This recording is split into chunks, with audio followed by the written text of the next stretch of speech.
No time for no loss, I'm paying the cost, I'm ready to win. Yeah, refuse.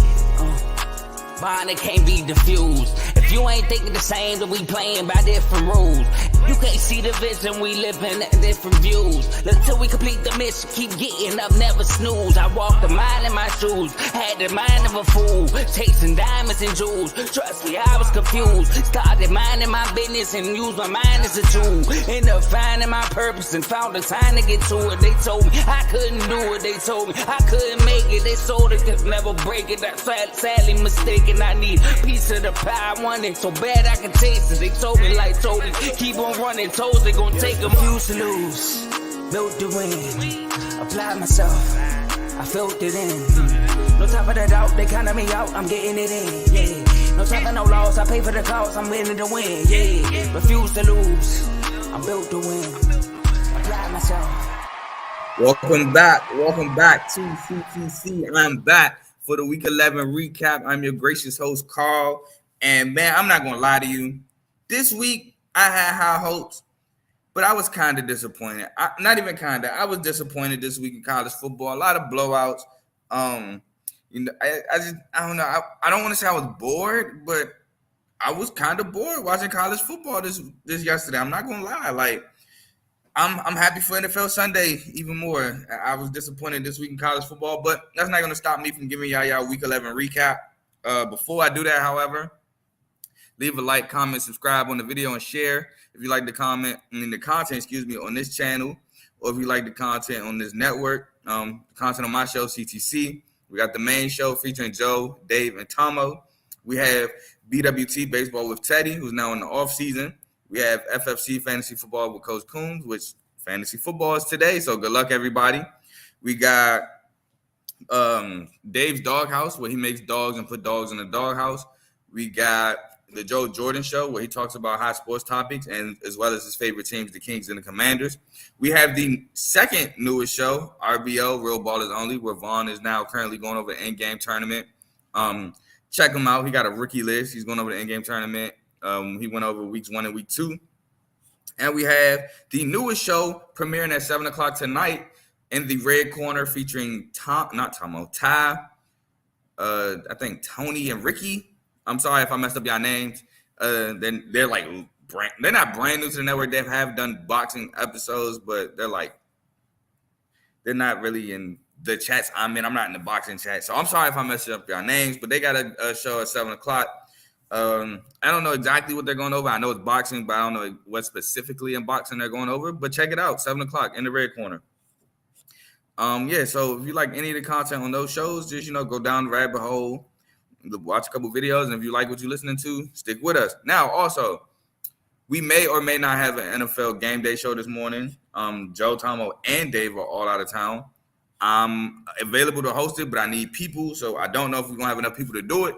So I can't tell you to look out for it or not to look out for it. I'm going to just say if we do it, we do it. We don't, we don't.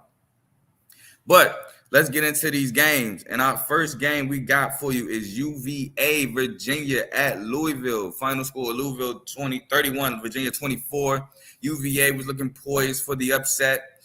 Calandria did not throw the fourth quarter pick. Jack Plummer did throw a pick 6. I told you Jack Plummer's going to throw a pick. Got to catch it. He actually threw a pick 6. But doesn't hurt at the end because Louisville still wins. They remain with one loss being to Pitt. Just a stumble at Pitt. They're looking prime to play Florida State in that ACC championship game if they have not clinched already. I think they might have clinched already because I know they play Georgia Tech. No, they don't play Georgia Tech at the end of the year. They play Kentucky at the end of the year, excuse me. I don't. And they play oh man. I forgot that fast. I forgot that fast. Let me look real quick.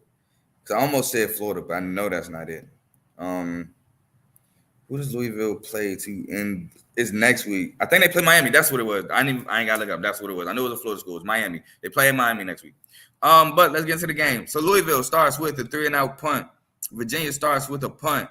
Louisville scores a 4-yard touchdown pass to Joey Gatewood, set up by Jawar Jordan. You know, he's a home run hitter, a big explosive play guy, 42-yard run. Then with 8:57 left in the second quarter, Louisville turnover on downs, 4th and 10. Brady Hodges, 4-yard loss. So I'm assuming because I missed some of this game. I'm thinking it was like a bot snap, and it's just a 4-yard loss on a punt attempt. Leads to a UVA Junior Wilson fumble, which leads to a punt. UVA then punt is blocked for and recovered by Louisville in the end zone for a touchdown. The UVA 42-yard field goal is missed which leads to halftime. Then UVA starts the second half with a Calandria interception, which leads to a 35-yard field goal miss, which leads to a UVA Jack Grease 1-yard touchdown run, set up by Kobe Pace 28-yard reception. Then Jack Plummer throws the pick six I brought about earlier, the 28-yard pick six to Cameron Robinson, which ties the game. The UVA actually takes the lead with a 42-yard Malik Washington touchdown catch, set up by Calandria 19-yard run. Louisville will answer with a 35-yard field goal set up by defensive pass interference.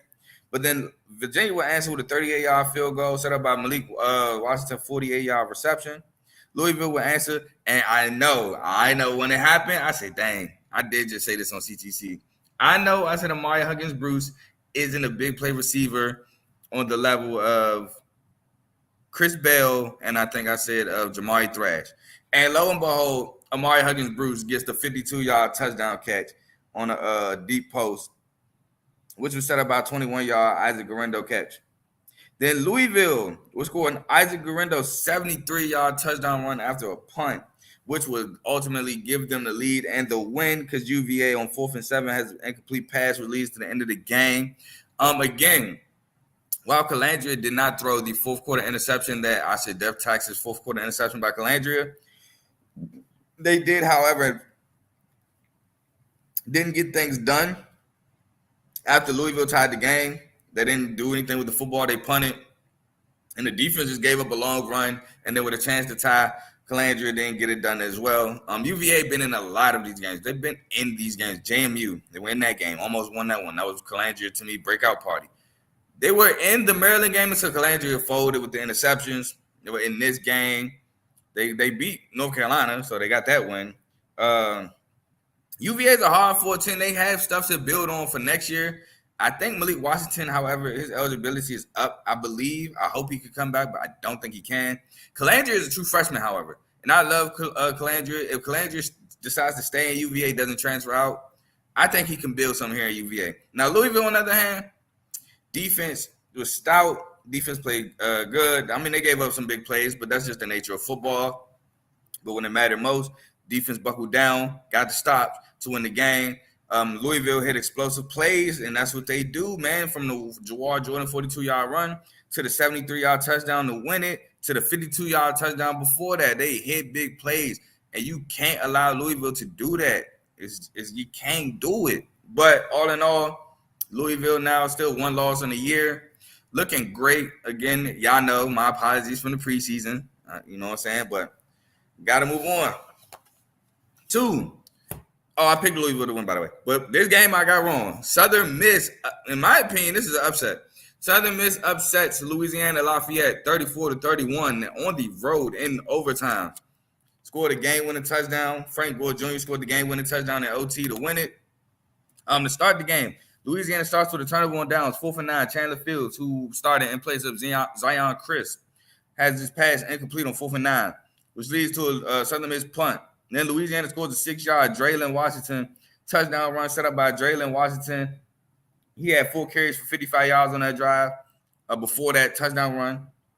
Then Southern Miss will answer with an 18-yard Frank Gore Jr. touchdown catch set up by Jacarius Gaston and the Caston 23-yard catch. The Southern Miss will score again with a 28-yard touchdown run by Kenyon Clay, set up by Davis Dalton 21-yard reception. Then Louisiana will answer with a 95-yard kickoff return touchdown by Zylan Perry, so they tied it up real quick. Then Louisiana will have a turnover on downs, 4th and 1. This is right before the half. This is very controversial. Jacob Cabody. To me, it looked like Jacob got in, but the call on the field wasn't. He was short, and it wasn't enough evidence to overturn either way you ruled it. So they ruled it a touchdown. I don't think it was enough evidence to overrule it, but they ruled it short, and I don't think it was enough evidence to overrule that. I thought he got in, but that's just me personally. I'm one guy, so hey. So it leads to a tie ball game at 14-14 at the half. Southern Miss to start the second half with a punt. Then Louisiana starts the second half with a 3-and-out punt. Southern Miss would then miss a 44-yard field goal, which leads to a punt. Southern Miss, again, same spot, will miss a 44-yard field goal, which leads to a fumble. Then Frank Gore Jr. would score a 17-yard touchdown run off that fumble. Louisiana, turnover on downs, 4th and goal, pass incomplete, which would lead to a punt. Louisiana would then score a Harvey Broussard 51-yard touchdown reception. Southern Miss, Frank Gore Jr. fumble, which would lead to a Trayvon Colbert 7-yard touchdown catch. But then Southern Miss will answer with a 9-yard Ja'Carrius Gaston touchdown catch set up by Caston 26-yard reception. Sorry, I said Gaston, it's Caston, which would then set up OT. And in overtime, Louisiana will score a 34-yard field goal. They get the ball first. Now, Southern Miss would then answer with the 3-yard Frank Gore Jr. touchdown run to win the game on the road. So, to be honest, Southern Miss offense actually played really well. They were able to run the ball. Billy Wiles didn't really get much going on the passing game. The only thing he had 2 digits passing yards, but Frank Gore Jr. and his rushing attack was all they needed. They were able to move the ball up and down the field, running the ball. Louisiana had to stop the run. They couldn't stop the run. I mean, it's point blank period. Southern Miss could run it. Louisiana couldn't stop it. Louisiana was more balanced on offense than Southern Miss for sure, but end of the day, you can't stop the run. Teams could use that clock. And then in OT, one team got the touch, Southern Miss, while the other team didn't. That's what it came down to. So shout out to Southern Miss getting a win. I think, however, they're still now they're not bowl eligible. Oh, that's just oops, my bad, fellas. I don't think they'll be bowl eligible this year. Let's see real quick. Southern Miss still has. Give me 1 second.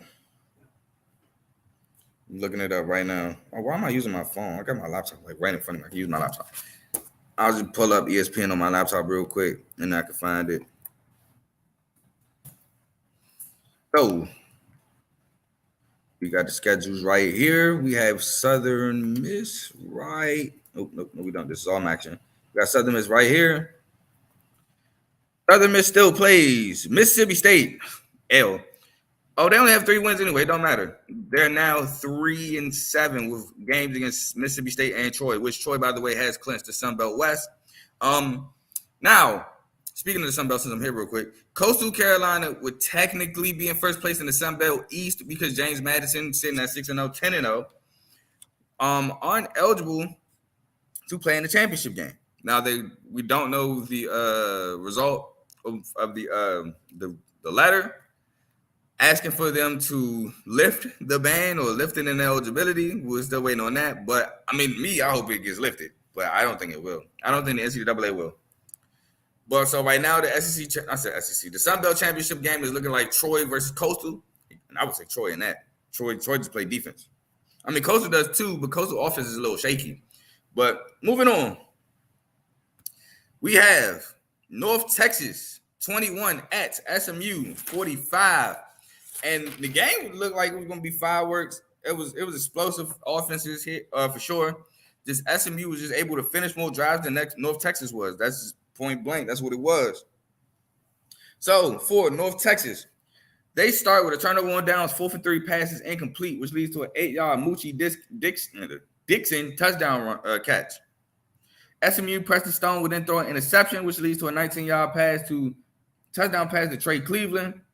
SMU would then answer with a 24-yard touchdown pass to RJ Maryland. The North Texas 42-yard field goal is missed, which leads to a 20-yard field goal by SMU. But then North Texas would answer with a 7-yard Oscar Alloway touchdown run, which he had a good game on the ground. He was able to break a couple long runs. Attaway had 2 carries for 26 yards on that drive. SMU turnover on downs, 4 for 4 passes incomplete, which leads to a punt. And then SMU would start the second half with a punt, while North Texas would start with a Chandler Rogers fumble, which leads to a Tyler Levine 5-yard touchdown run. The battering ram running back. North Texas, Chandler Rogers would then throw an interception, which will lead to a turnover on downs, 4th and goal, passes incomplete, which will lead to a North Texas punt, which will lead to a Southern Methodist SMU 20-yard Jalen Knighton touchdown run. Knighton had a 23-yard run on that drive as well. Then they would score Kamar Wheaton 22-yard touchdown run. Moochie Dixon had a 52-yard catch on that drive. And then SMU would score a 3-yard LJ Johnson touchdown run, which he basically had the whole drive. Before that touchdown run, he had 7 carries for 63 yards. And then North Texas would finally answer in garbage time with a Blair Conwright 29-yard touchdown catch set up by Oscar Adaway 21-yard run. That'd be a ball game. And like I said, SMU, they were just able to finish more drives than North Texas. Chandler Rogers, actually, man, I like Chandler Rogers at North Texas. Speedy guy, quarterback. He has a pretty nice arm, can run the ball. He had some guys. Really, Ja'Cory Macklin was like the one mainly doing damage for SMU. I didn't really hear Roger Burns. I didn't really see much of Roger Burns this game against SMU. While SMU had more of a balanced attack at receiver, looked like everybody was getting involved. Moochie Dixon almost had 100 yards. He had 99. I'm looking at it right here. But yeah, SMU, just from what I remember watching, just a good game. Finished drives. They took advantage of mistakes. Like they cashed in. Let's see. I think they cashed in the fumble. Yeah, they cashed in the fumble. They didn't cash in on the interception, but they cashed in on the missed field goal. I mean, they didn't cash in for a touchdown, but it was still a cash nonetheless. They got a field goal from it. Yeah, just a good game by SMU. SMU now 8-2 in the conference. They're amongst the top of the American Conference. They're right there with UTSA and Tulane. I believe they still play Tulane. I believe. I'm gonna pull up their schedule in a minute. Yeah, Jalen Knighton, 129, RJ Maryland, 40, Romello Brinson, 40. These receiver yards. Jake Bailey, 30, Moochie Dixon, 99. For North Texas, Trey Cleveland, 72, Blair Conwright, 61, Jamori Macklin, 59. Yeah, Roger Burns only had one catch for 1 yard. So, but SMU now still has Memphis and Navy. Oh, SMU don't even play Tulane this year at all. They have Memphis and Navy. They have no American League losses. They're right there. Tulane, SMU, and UTSA are all 6-0 in the conference. Now, Tulane, I know, do play University of Texas and San Antonio, UTSA. They played the last game of the year. So that game, if SMU remains undefeated, that would determine who plays SMU in the American League Championship. Honestly, that's going to be a good game. I don't see SMU losing to Navy or Memphis. Well, I'll take that back. SMU can lose to Memphis. That is a very losable game. I will take that back. Memphis, well, they're not in my preview, my recap or my preview, but they just got a close win against Charlotte. I think it went to OT. Looked bad at one point, but they found a way to come back and win. Memphis has SMU and Temple, so if Memphis win that game against SMU, they might be playing an American Conference Championship game. So this American League is going to be a nasty 2 weeks to see how this pans out. I'm excited for it. But I got to move on to the last weekday game or weekend, depends on how you want to call it, for Friday. We got Wyoming at UNLV, and Wyoming lost 14-34. UNLV has been on a roll. Looks like it's looking like UNLV will be in the Mountain West Championship against Air Force. Now, Air Force just took a bad L to Hawaii, which is going to hurt. But Fresno State just also took a bad L to San Jose State, so it's like no harm, no foul there. I'm going to bring up the Mountain West real quick. I know I normally don't do this, but, I mean, we're right here. Championship week is 3 weeks away, so I thought I'd give a couple of insights or whatever of where this can go. So right now, Air Force is now still at top of the Mountain West at 5-1, tied with UNLV. Fresno State is right behind them at 4-2. So is Boise State, and so is San Jose State. Now, San Jose State, for some reason, isn't over Fresno State. There must be some other tiebreakers there. Now, UNLV still plays. My laptop moving slow. Air Force, which is a huge game. This could be a Mountain West Championship preview. And San Jose State. Who I wanted to get in is Fresno State. So I hope UNLV wins that game. No, I would hope UNLV lose that game, because Fresno State holds the tiebreaker over UNLV. Fresno State plays New Mexico and San Diego State. I see those as 2 W's. I want low-key Fresno State and UNLV to be a championship game rematch, because that was a good game. What was that, last week? I think that was last week they played. So I would need Air Force to lose at UNLV. No, at home against UNLV, and I would need them to lose at Boise State if I want UNLV and Fresno State. And Fresno State would have to win out. But enough about that. Let's get into the game. Wyoming starts with a punt. UNLV starts with a 10-yard Jada Mavea touchdown run. Ricky White had a 56-yard reception on that drive. Wyoming, Andrew Peasley would be sacked and fumbled, which leads to a Jada Mavea 1-yard touchdown run. UNLV scores a Jaden Thomas 7-yard touchdown run, set up by Sanika McKee 17-yard catch. Then UNLV Jada Mavea would fumble, which would lead to Wyoming first touchdown, a 32-yard Andrew Peasley touchdown run. He used his legs, like I said in the preview. With 9:05 left in the second quarter, UNLV turnover on downs, 4th and 1. Mavea run for a loss. Leads to a 1-yard Wyatt Weiland touchdown run. Wyoming's Andrew Peasley would then throw an interception, which would lead to halftime. And then both teams would start the second half with a punt.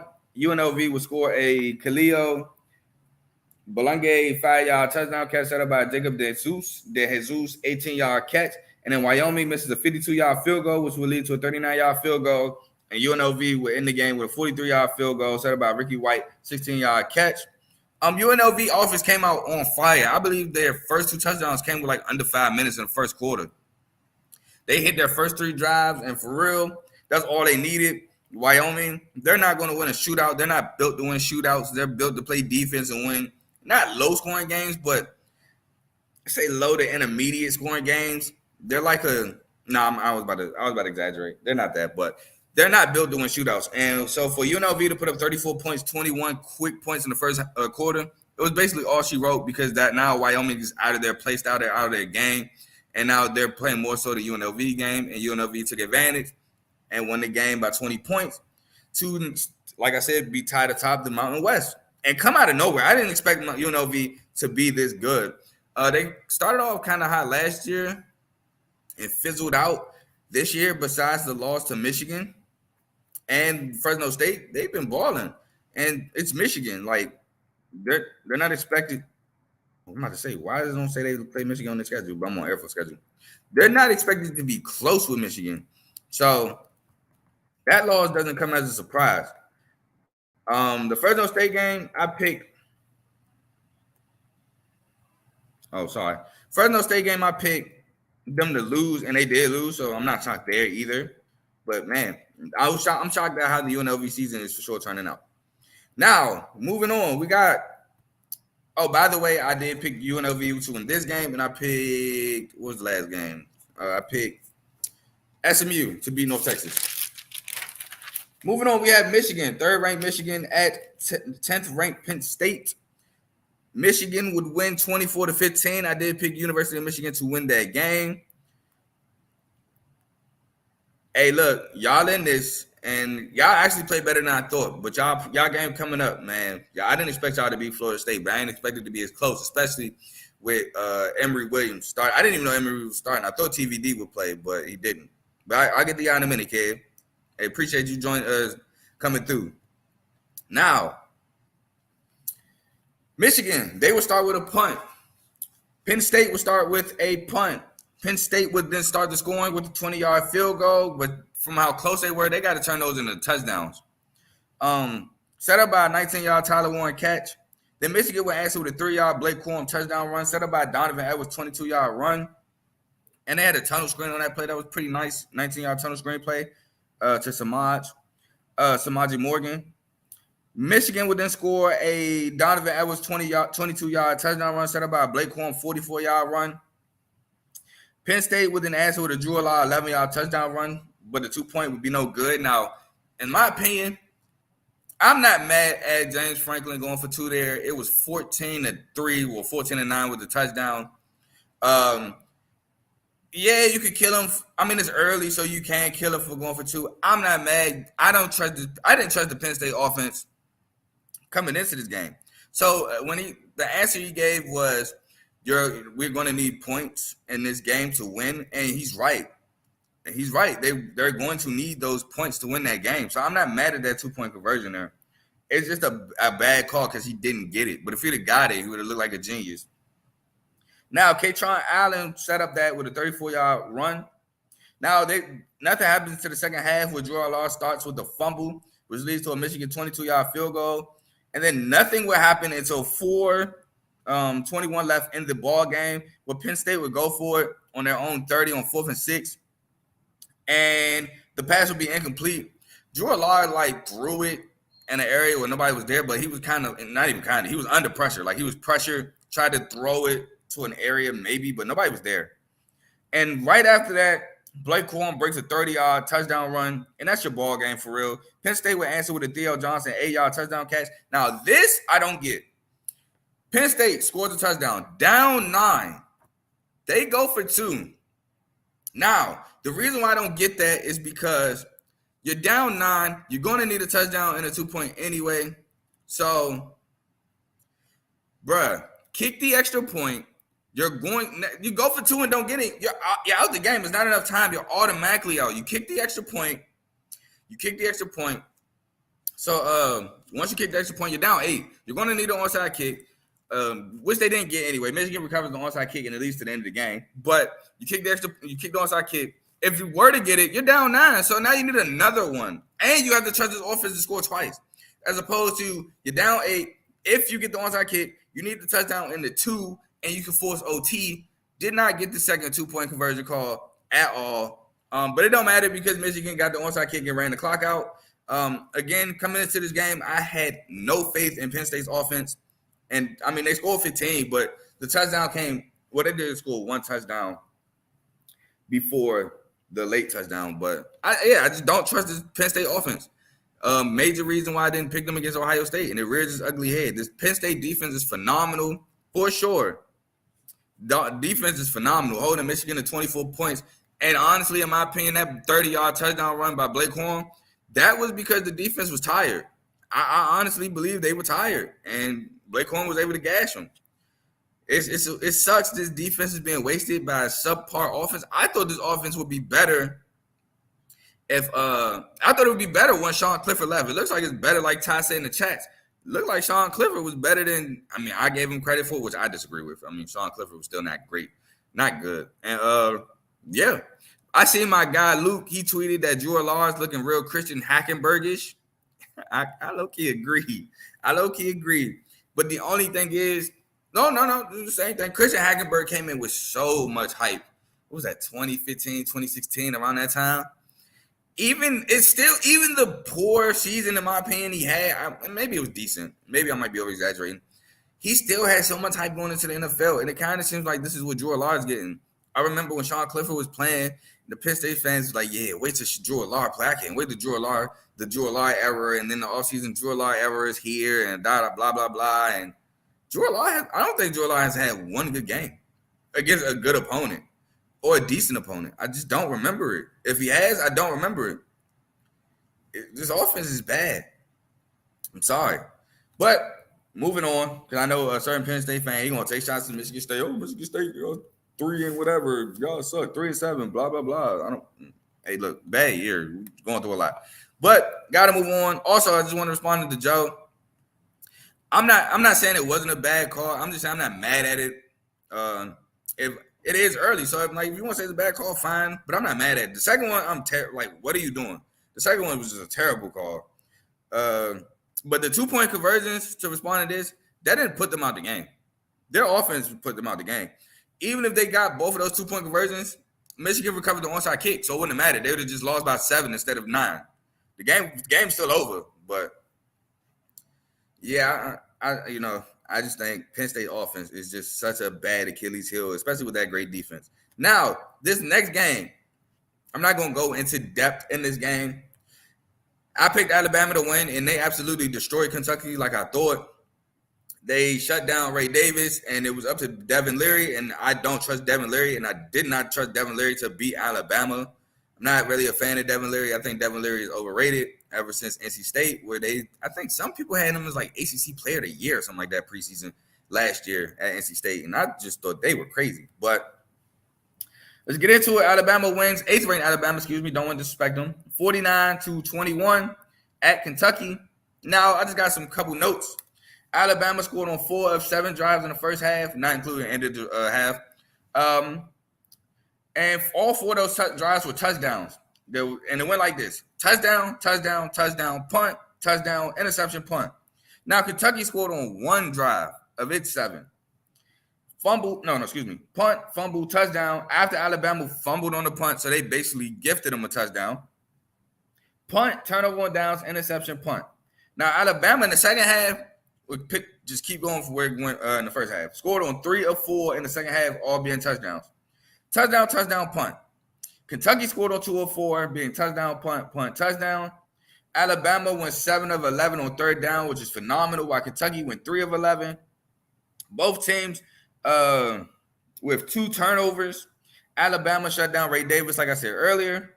Jalen Milroe, like I said every week, Jalen Milroe is getting better and better every week, which is getting scary because Alabama looks more dangerous every week because of it.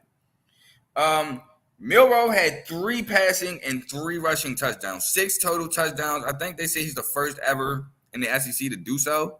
I could be wrong. I think that's what I saw, though. Milroe just had a phenomenal game. Kentucky, man. I mean, Kentucky's a basketball school, and now, while they have had a couple 10-win seasons of late, it's Devin Leary. It's Devin Leary, man, in my opinion, while Kentucky continues to struggle. Now, what I will say for Alabama, they have clinched their spot in the SEC championship game, and I believe Georgia has clinched their spot with their win over Ole Miss, because Georgia's last game is against Georgia Tech. They always play each other every year. And I believe Georgia plays – who haven't they played in the SEC East? I want to say Georgia plays – no, they play Vandy. Give me 1 second. I can't remember off the top of my head no more. Why I can't find this game? Georgia is – I want to say it's an SEC East school. But they already played South Carolina. They played Florida. They played Mizzou. They played Vandy. They played Kentucky. Okay. Kentucky's on the East. Yeah, Kentucky. I can't think of another SEC East school. It's because they're the 6 and it's 7. And I can't find this Georgia game for some reason. Why can't I find? I'm sorry, y'all. I'm fumbling so bad right now. Why is it not showing up? Of course, when I'm looking for it, I can't find it. I'm trying to find it so I could pull up their schedule, but I don't know. All right, I don't know why it's not popping up. I really don't. So I'm going to do this. I'm going to go to rankings. Georgia's ranked 2, so I'll just click to Georgia right here. And Georgia plays Tennessee. That's the SEC school. Tennessee, and they played Georgia Tech. Oh, yep, they clinched it. Yep, it's right here. December 2nd, 4 o'clock on CBS. We got Georgia versus Alabama in the SEC championship game. I'm so sorry. I fumbled so badly. But, yeah, they did clinch their spot. Moving on, we have a barn burner of a game. Arizona at Colorado. And Arizona will win with a walk-off field goal, 34-31, in a shootout of a game. Now, Colorado starts with a 3-and-out punt, but Arizona will also start with a 3-and-out punt. Colorado will score 16 yards. Shedeur Sanders touchdown run. And man fought to get to that end zone, making people miss. He had to kind of like duck under somebody to score, which set up by Javon Antonio 17-yard catch. Arizona would then answer with a DJ Williams 11-yard touchdown run, set up by Montana Luminous Craig 31-yard catch. Then with 14 seconds left in the first quarter, Colorado would score a 20-yard Jimmy Horn touchdown catch, which Shedeur made a great pass in the back of the end zone, money ball on a corner route. It was just great ball placement. Shedeur is a really good quarterback. Then Arizona with 8:33 left in the second quarter would answer with a 3-yard Jacob Cowing touchdown catch on like a little screen. I wouldn't call it a bubble screen because he didn't bubble. It was more so like a slot step back screen, I guess, for lack of a better term, kind of like a tunnel screen in a sense. That was set up by Jonah Coleman, 49-yard touchdown run. Not a touchdown run, and that was a great run by Jonah Coleman, just down the sideline. Just a gritty run by Jonah Coleman. Colorado will answer with a Savon Wilkinson 1-yard touchdown run, set up by Xavier Weaver, 26-yard catch. Arizona will answer with a 52-yard field goal set up by roughing the passer. Colorado will answer with a 39-yard field goal set up by Travis Hunter 47-yard catch. Arizona starts the second half with a Teteria McMillan one-hand touchdown catch from 2 yards out, set up by 54-yard Jonah Coleman run. Colorado will start with a punt, but then Colorado will score Michael Harrison 1-yard touchdown catch, converted to 2 fourth downs to get that. Arizona will answer with a 7-yard DJ Williams touchdown run, set up by Teteria McMillan, 2 catches for 45 yards, including one where he stretches his body out in the middle of the field and makes a great catch. Then, with 4:57 left in the game, Colorado will miss a 44-yard field goal. And the difference in this game, time expiring, Arizona would make the 24-yard field goal to win the game, set up by Jonah Coleman, who had 2 carries for 45 yards. And that's basically the difference in the ball game. Colorado missed that field goal to go up 3. Arizona made their field goal to win the game. Other than that, offenses had a great showing. Shootout of a game.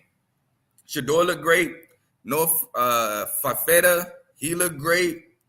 McMillan, great catches. Jonah Coleman looked phenomenal. The offense, like I said, both offenses just looked great. Now we move to the evening games, and this was a really good game. I didn't expect it to be, but it actually was. Oh, yeah, by the way, Joe, yes, exactly. The Alabama is making me have faith in my Alabama to win a natty pick to start the year. Now, they got to beat Georgia in the SEC championship to have a chance to make the playoffs, which, as of now, man, I don't know who to pick in that game because Carson Beck, as I will talk about later, he looks phenomenal for Georgia. Georgia has a really good defense as well. Georgia offense is looking more dangerous and more potent every week. That SEC championship game is going to be a really good one. I'm a betting guy, so if they come out with the line, I'll probably take the underdog either way. No matter what the spread is, I'll probably just take the underdog. But Alabama will for sure have to win out. They will have to beat Auburn. Oops. And why did I just forget the game? They got to play somebody else. They will have to play Auburn. They will have to beat Auburn, and they will have to beat – why is the schedule not right here? Oh, because I didn't click the actual team. Excuse me. I want to say they play like a cupcake school. Oh, yeah, they play Chattanooga. So they will have to beat Chattanooga and Auburn to have a chance to make the playoffs, make the championship game. After they will have to win Chattanooga, they will have to win against Auburn, and they will have to beat Georgia to make the playoffs. If the committee even put them in, because they might still find a way to slide Georgia in. So, but moving on, we got Miami at Florida State. Miami would lose 20-27 against 4th-ranked Florida State. Don't want to disrespect them. Florida State will start with a punt, but the U will also start with the punt. Florida State will score a 5-yard Trey Benson touchdown run, set up by Marcus Douglas 16-yard catch. Then the U will miss a 51-yard field goal, which leads to a 33-yard field goal by Florida State. With 2:42 left in the second quarter, Miami will score a 3-yard Jacoby George touchdown catch, set up by Donald Chaney 26-yard run. Then Miami will start the second half with a 51-yard. No, excuse me. Miami will score a 27-yard field goal before the half, set up by Donald Chaney 18-yard run to tie the game at 10-10. Then to start the second half, Miami with a 51-yard field goal set up by a onside kick recovery. Florida State tried to start the second half with an onside kick, but Miami didn't fall for it. They recovered, get the field goal. Florida State would then score a 38-yard Trey Benson touchdown run set up by Johnny Wilson's 26-yard catch. Then Florida State will score a 6-yard Keon Coleman tough catch, contested catch, side of the end zone. It's like to the offense's right side, being held, still made the catch after he set it up with a 57-yard punt return. Then with 8:22 left in the game, Miami scores an 85-yard Jacoby George touchdown catch to go down 7. Then Miami will get the ball back, and hey, that's my Heisman winner, but Michael Penny's got to take a fall for him to win. With 40 seconds left, Tyler Van Dyke is thrown in the game because Emory Williams gets hurt on the last drive, and TVD throws his famous interception, which will lead to the end of the game. He just threw a bad pick. Hard-fought game. Florida State, though, however, just made more plays. I think Florida State kind of gifted Miami They gifted them the field goal, trying to be sneaky with the onside kick. They gifted them that.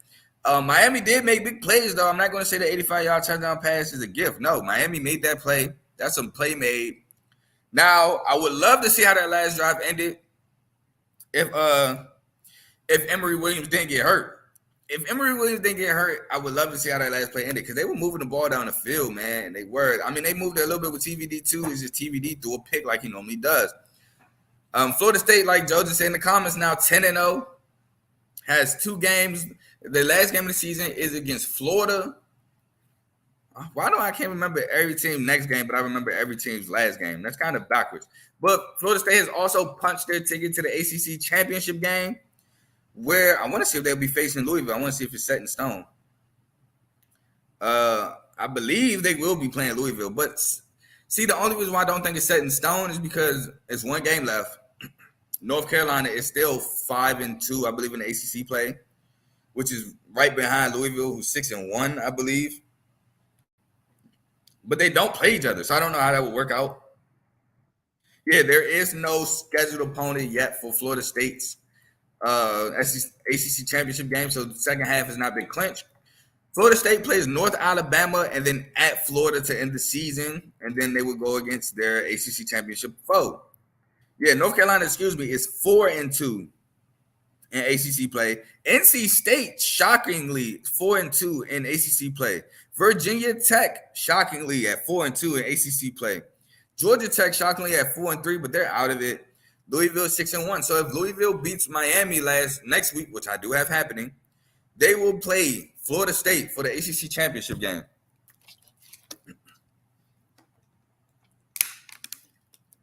And if Florida State wins that game, which I think they will, and finish 13-0, Jordan Travis got to be the Heisman.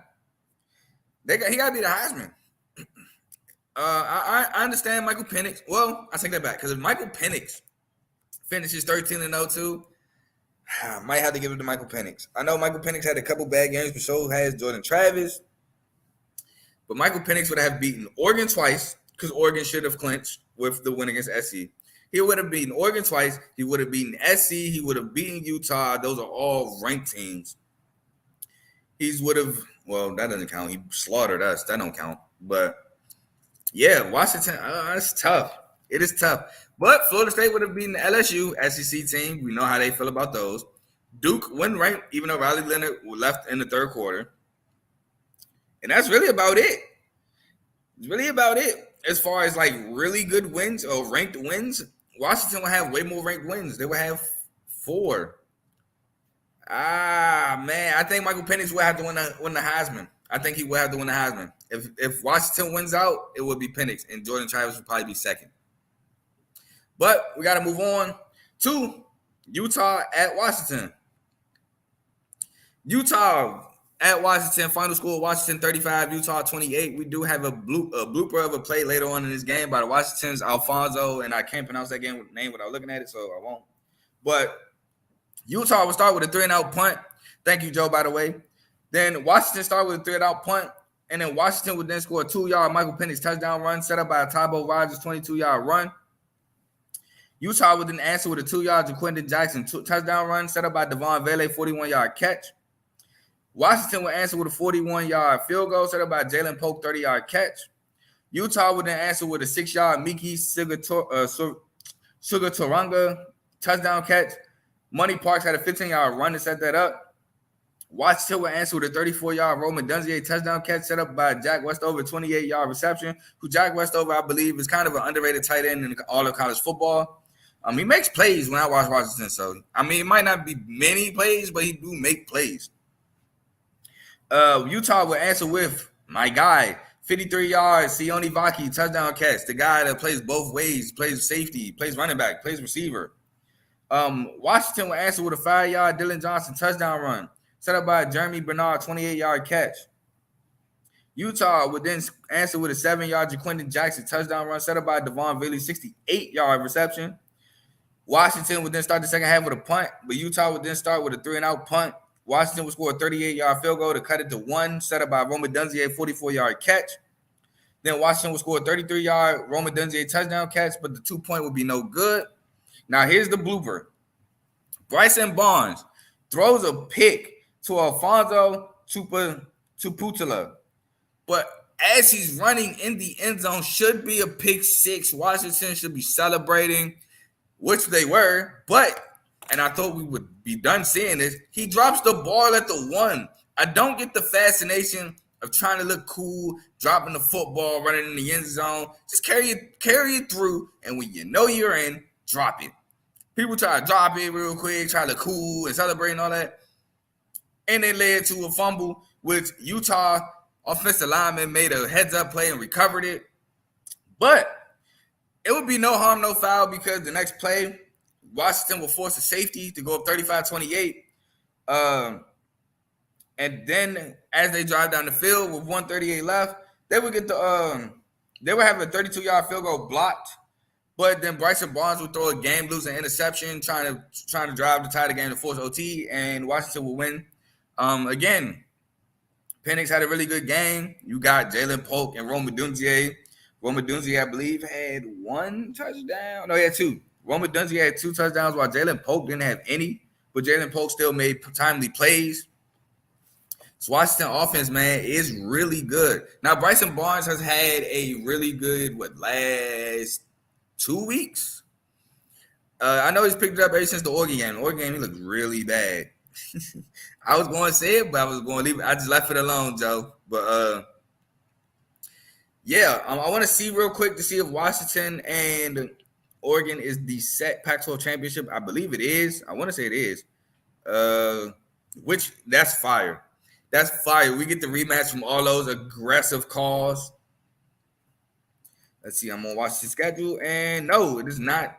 It is not. It should be. Oh, Arizona's right there at 5-2 in Pac-12 play. Does Oregon play Arizona? I know Oregon plays Oregon State to end the year as always.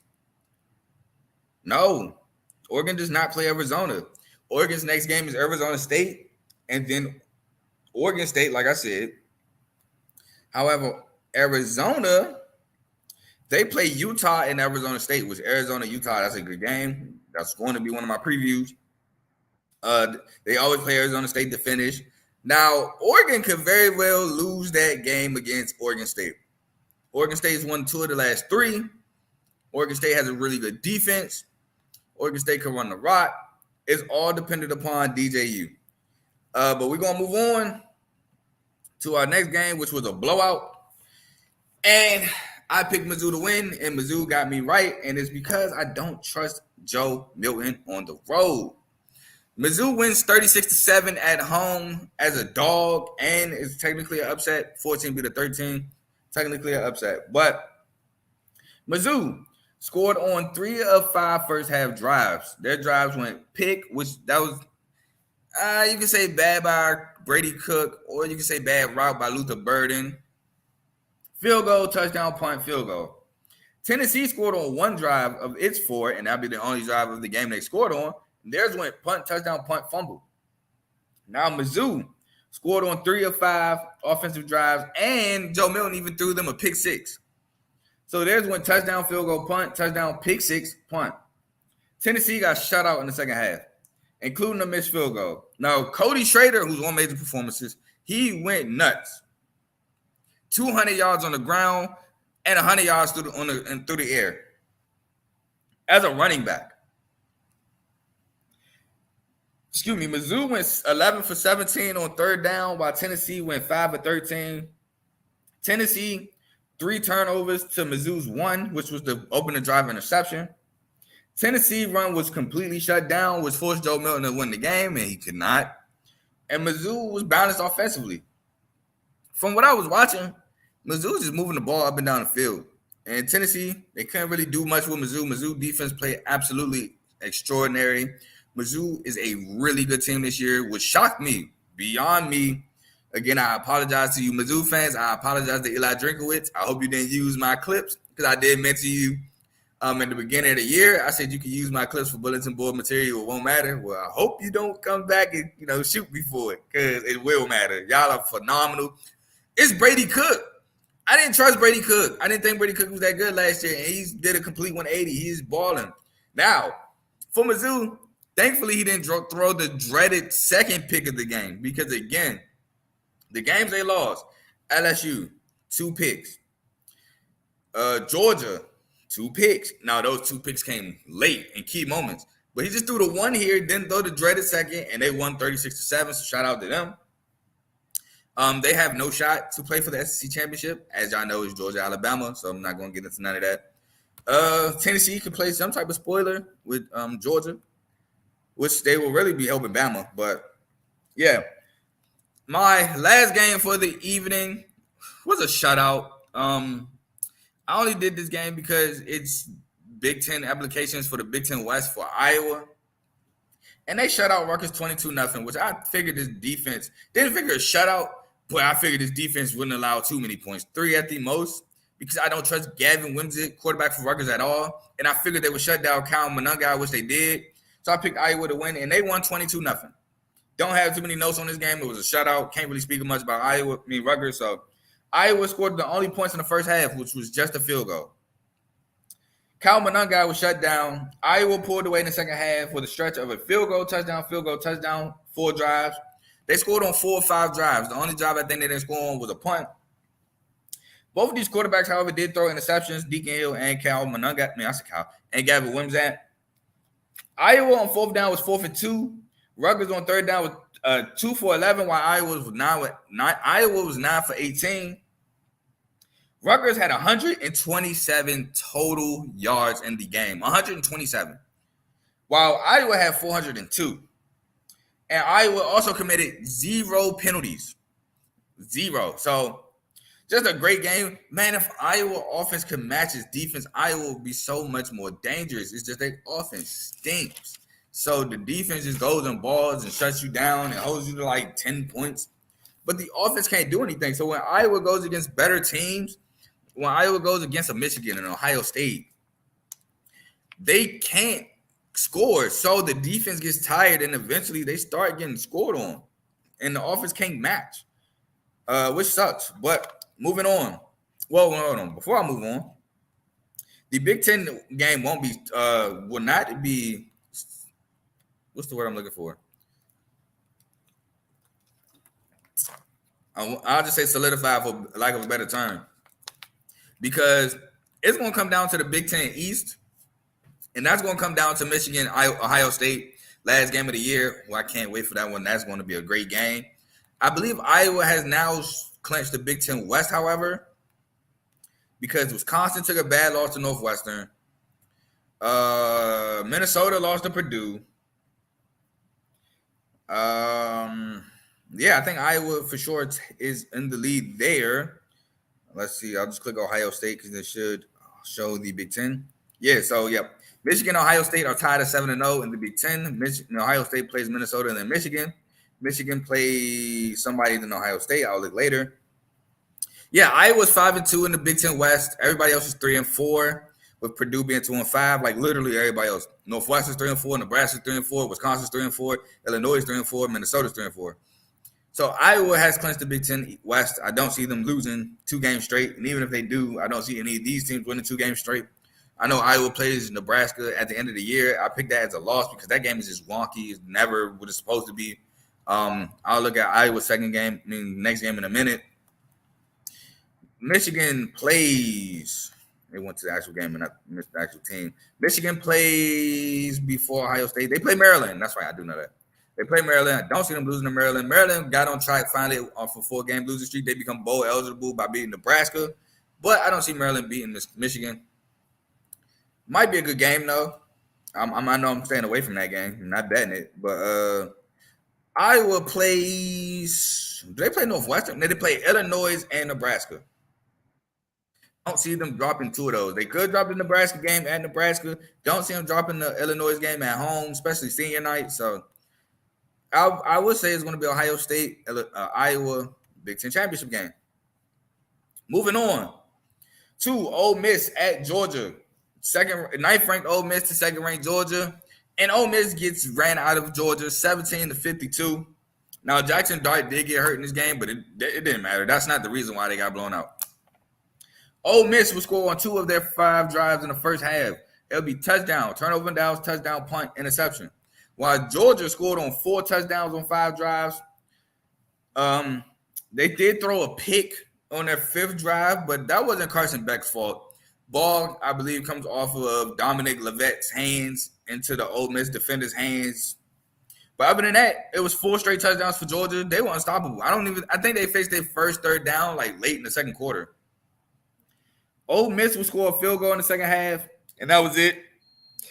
Excuse me. Jackson Dart did get hurt, like I said, and Spencer Sanders will come in to take over for him.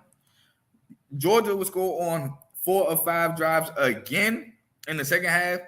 They started with a punt, and then it'd be touchdown, field goal, touchdown, touchdown. Georgia only faced 8 3rd downs in the entire game, and they went 5 for 8 on 3rd down.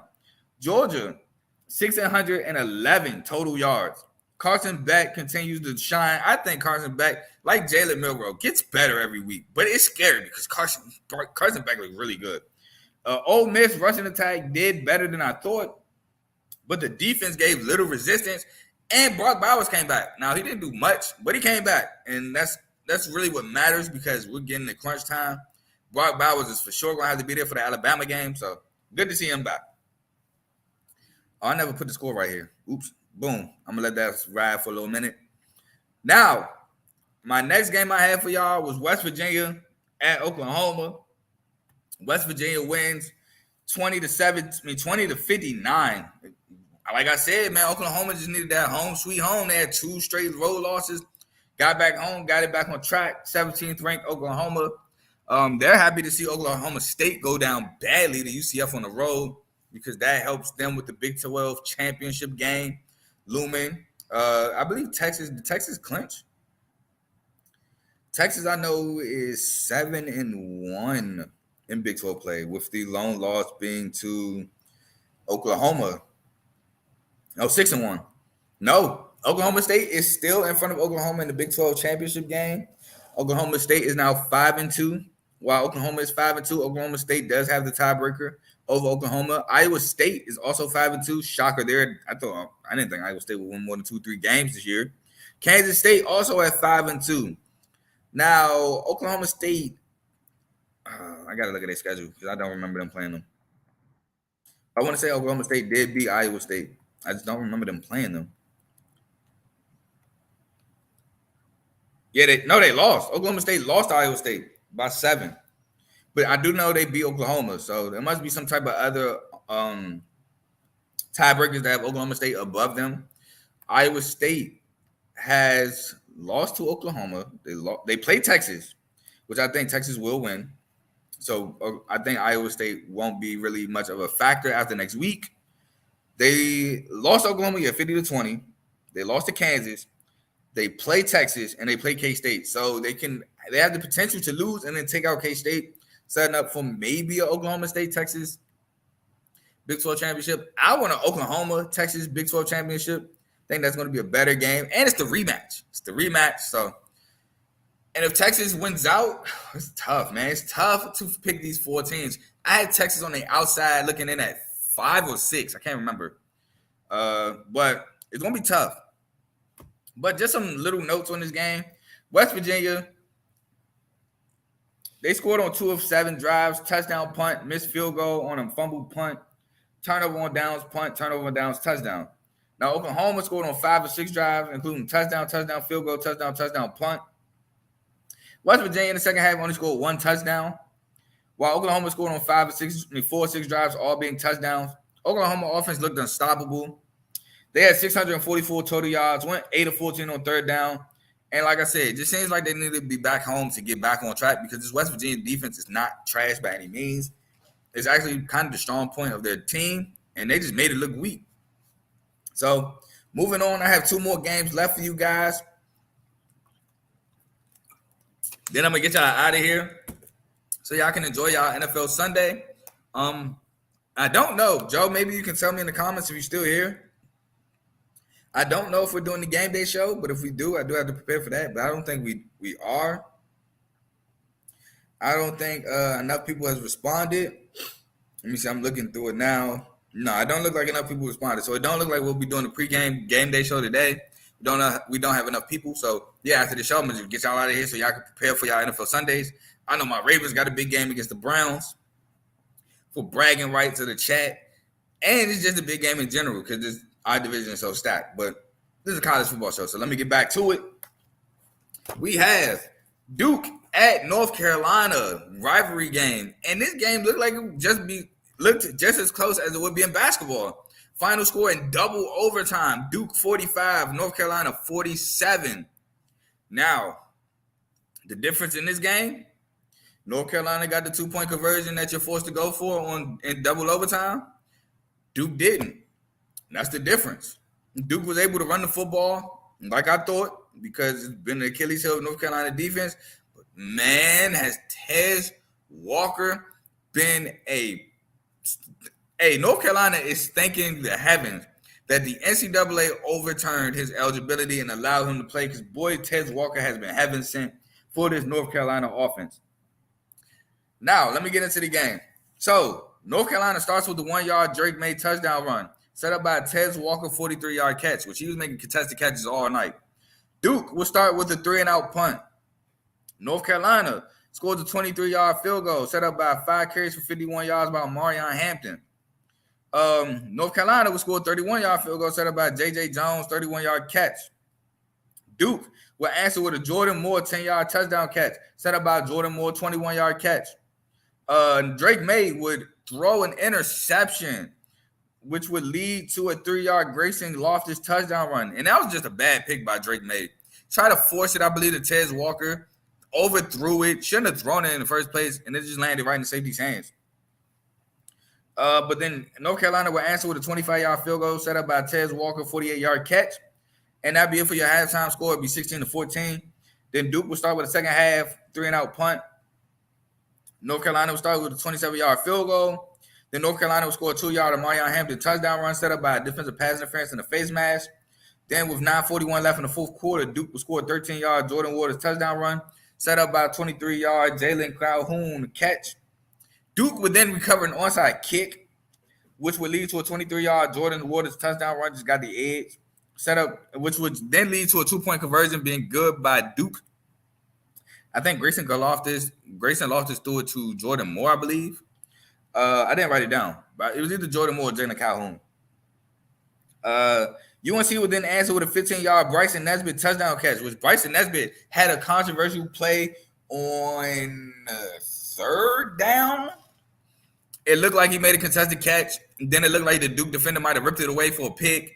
They called it a catch. They didn't review it. Honestly, I don't think they would have overturned it. I don't think it was as controversial as the announcers made it seem. But I also think the announcers are just making it seem very controversial that they didn't review it. Because in college, you could just buzz down and review a lot of plays. That's what I like about college. NFL, you got to throw the flag. College, you don't have to. They'll review it if it looked questionable. And, yeah, they didn't review it. It leads to the Josh Nesbitt touchdown. I mean, not Josh. I don't know why I'd be saying Josh. Bryson Nesbitt touchdown. Tez Walker set that up with a 43-yard catch. Duke answers with a 30-yard Jordan Moore touchdown catch, set up by a 15-yard Jordan Waters run. Then North Carolina would answer with a game-time 43-yard field goal. They both in overtime would kick field goals. Duke's field goal was 49 yards out. They started OT. North Carolina's field goal was 24 yards out. They started, they were second at OT. And the way college works, it flips. So now North Carolina starts double overtime. And they score a 5-yard Drake May touchdown run. And the 2-point conversion is good. Duke answers with a 6-yard Jordan Moore touchdown catch. But their 2-point conversion would be no good, leading to North Carolina winning the game. Again, Drake May looked phenomenal. Not Jordan. Tez Walker looked absolutely phenomenal. I'm trying to look up real quick. I forgot the name of their trophy that they play for. For the Victory Bell. Okay, yep. North Carolina now wins the Victory Bell. I believe they won it last year, too. If I'm not mistaken, I believe they won it last year. Yep, they've won it now for the last 5 straight times. Duke was on a 3-game winning streak. Now North Carolina's on a 5-game winning streak with the Liberty Bell. So shout out to them. It's going to take a bunch for North Carolina, like I said earlier, to make the ACC championship game, but I don't want them to. I'd rather Louisville play Florida State. I think that's a really good game right there. Now we got our last game to go over before major performances, and that is SC at Oregon. Picked Oregon to win, and they won 36-27. SC needed this game to get in the Pac-12 championship game to have to have hope to get in. All hope is now lost because they don't have the tiebreaker with Oregon.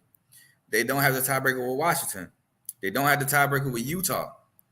They lost all 3 tiebreakers they would need. So it's about over. That's what I'm saying. I don't understand why Oregon's not really in. It's because of Arizona.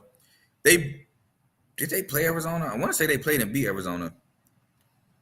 Yeah, they did. They won the 3 overtimes and won. So they do have that tiebreaker, but I don't think it matters. SC will start with a punt. Oregon will start with a 77-yard Tez Johnson touchdown catch. SC will answer with a 5-yard Marshawn Lloyd touchdown run set up by Dorian Singer 44-yard catch. Oregon will answer with an 84-yard Troy Franklin touchdown catch set up, and the 2-point would be no good though.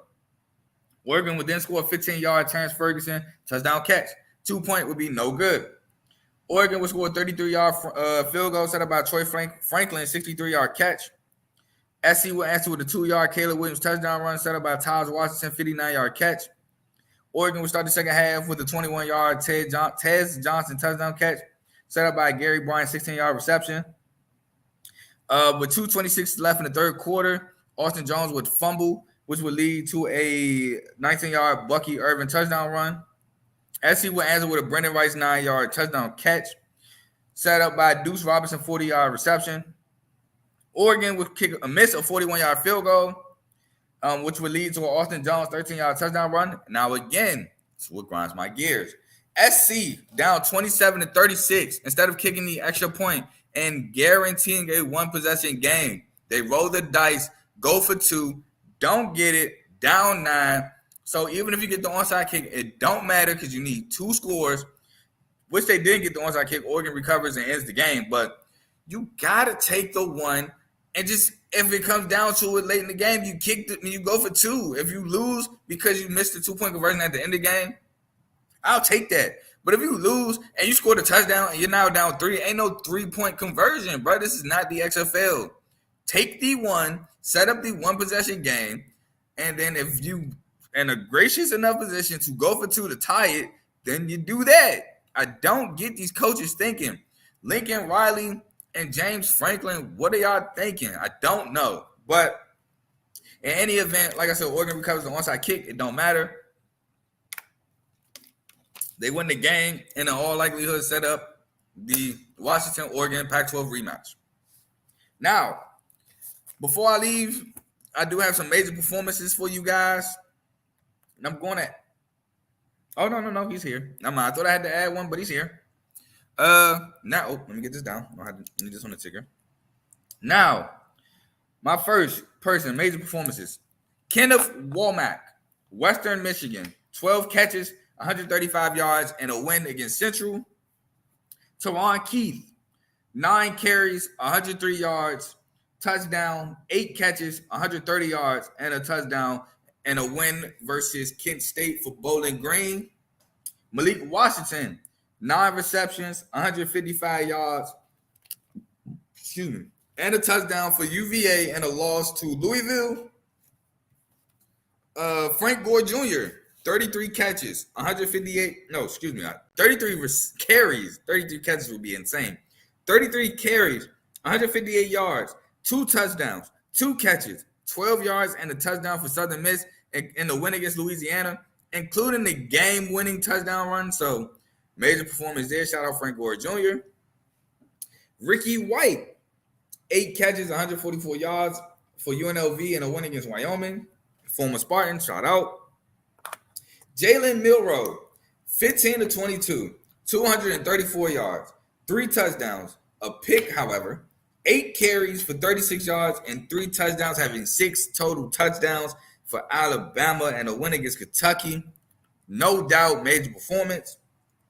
Cody Schrader, 35 carries, 205 yards, a touchdown, 5 catches, 116 yards for Mizzou and a win against Tennessee. Major performance. Marvin Harrison Jr., 7 catches, 149 yards, 2 touchdowns, including 1 carry for 19 yards and a touchdown and a win against Michigan State. For Ohio State, major performance. Tez Johnson, 7 catches, 126 yards, 2 touchdowns, and a win against SC for Oregon. Bo Nix. Let me make sure this is right, because that says 27 for 31. My handwriting is so bad, y'all. I'm so sorry. I want to say it's supposed to be 23 for 31. I'm so sorry for my poor handwriting. We'll skip Bo Nix and we'll come back. Jaden Daniels, 17 to 26, 372 passing yards, 3 touchdowns, 12 carries, 234 rushing yards for the quarterback, 2 touchdowns, and a win versus Florida. No doubt, major performance. Tez Walker, 7 catches, 162 yards, and a win versus Duke. Major performance there. Yeah, it is 23 for Bo Nix, 23 to 31, 412 yards and 4 touchdowns, and a win against SC for the Oregon quarterback. And you know what? I wasn't going to do it, but I'll do 2 honorable mentions, and they're going to be the 2 receivers for LSU. Give me 1 second. I didn't write them down, so I'll go find them real quick. I seen those stat lines, and I was like, God, man, these receivers are so good. I got to do it. Then I was like, it's too many people. I won't do it, but I'll just do it as an honorable mention. Here we go right here. So, first one up, I'll do Malik Neighbors. 6 catches, 132 yards, no touchdowns. Looks like he had no receiving yards as well. Then we'll do Brian Thomas Jr. 6 catches, 150 yards, and 2 touchdowns. Both of those in the win against Florida. And that's all I have for y'all today. Like I said, enjoy y'all NFL. Oh, thanks, Ma. Good morning. What's up, Ma? That's all I got for y'all today. NFL Sunday is an hour and 20 minutes away. Like I said, go Ravens against the Browns. We need this game for more than one reason. For my sanity, for my livelihood, we need this game. I will be back tomorrow to give y'all previews for Tuesday. And, hey, this is a alert to all the Duke fans in the chat. Michigan State Duke is Tuesday. If y'all want to come on and do a preview for Michigan State Duke, the Champions Classic Tuesday, let me know. We will have a segment at the end of Monday's show for that. Just let me know. But that's all I have for y'all today. And until tomorrow, peace.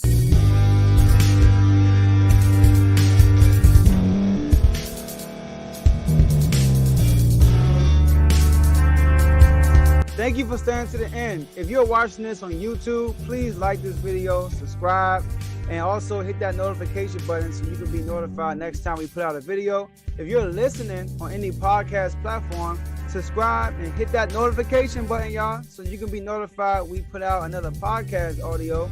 And last but not least, hit that share button. No matter what you're listening to or watching it, hit that share button and send it to somebody that you know that would love to watch this episode you just listened to. So once again, thank you for staying to the end, and we'll see y'all in the next episode.